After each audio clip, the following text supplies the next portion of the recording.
ये आप लोगों ने भी न्यूज़ देखा होगा, स्मृति और प्लस वाला। हाँ, प्लस प्लस जो भी है उसका नेम भाई का।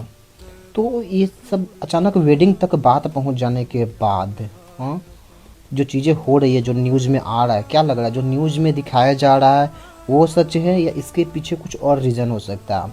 कि कहीं ना कहीं जो मीडिया दिखाती है, जो चीज़ें सोशल मीडिया पे आती हैं, वो चीज़ें आती हैं जो वो लोग दिखाना चाहते हैं, राइट? लेकिन बिहाइंड द स्टोरी क्या है we don't know. But if you think about it, it may be कि जैसे ये चैट भी मैंने देखा कि कई जगह बोल रहा है कुछ चैट वायरल हो रहा था प्लस का। तो क्या वो रियली चीट कर रहा था या उसकी कोई फ्रेंड थी?